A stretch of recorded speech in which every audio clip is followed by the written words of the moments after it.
Udhna police station દ્વારા એની team દ્વારા એક એટીએમ ની આપલે કરી અને એટીએમ જે છેતરપિંડીથી સરકાવી લઈ અને લોકોને પાસેથી તેનો પિન મેળવી લઈ અને એટીએમમાંથી પૈસા ઉપાડી લેતી એક ટોળકી, જેમાં 2 વ્યક્તિઓની ધરપકડ કરવામાં આવી છે.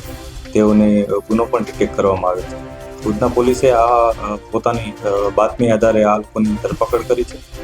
આ બંને વ્યક્તિઓ એક ખાસ એમો અપનાવીને કામ કરતા હતા, જેમાં એક વ્યક્તિનું નામ છે અંકિત ઉર્ફે ભોલા, અંકિત ઉર્ફે લલ્લા, ઉદય બહાદુર યાદવ અને રિતિક ઉર્ફે ભોલા, સુરેન્દ્ર બહાદુર. આ 2 વ્યક્તિઓની પોલીસે ધરપકડ કરી.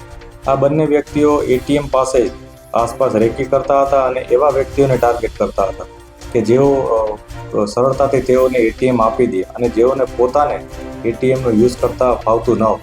આ પ્રકારના લોકોને એ ટાર્ગેટ કરતા હતા, જેમાં થોડાક અભણ દેખાતા હોય અને શારીરિક સશક્ત ના હોય એવા વૃદ્ધ વ્યક્તિઓ, અથવા એકદમ અભણ હોય અને ન કામ કરી શકે અથવા સમજણ બહુ ઓછી ધરાવતા હોય ટેકનિકલ, એવા પ્રકારના મજૂરોને તેઓ ટાર્ગેટ કરતા હતા. આ ટાર્ગેટ કરીને તેઓ પહેલાં એની પાસેથી એટીએમ મેળવી લેતા હતા અને ત્યારબાદ તેઓને કહેતા હતા કે આ એટીએમ અત્યારે વર્કિંગ કન્ડિશનમાં નથી, એટલે બીજે જઈને એટીએમ યુઝ કરે. અને એવી રીતના એનું એટીએમ કાર્ડ મેળવી અને પછી એમાંથી અલગ અલગ એટીએમ સેન્ટરમાંથી નાણાં ઉપાડી લેતા હતા.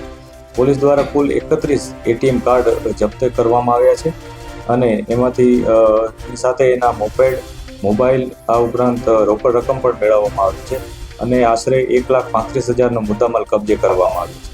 હજી અમે તપાસ કરી રહ્યા છીએ કે આ લોકોએ અન્ય કઈ જગ્યાએ આ પ્રકારના ગુનાઓ આચરેલ છે.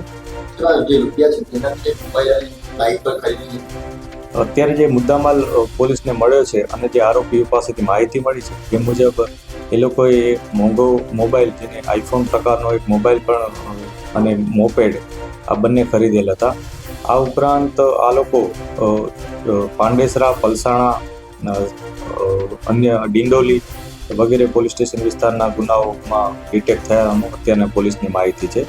આ બંનેમાંથી અંકિત વિરુદ્ધ અગાઉ 3 ગુના અને રિતિક વિરુદ્ધ અગાઉ 2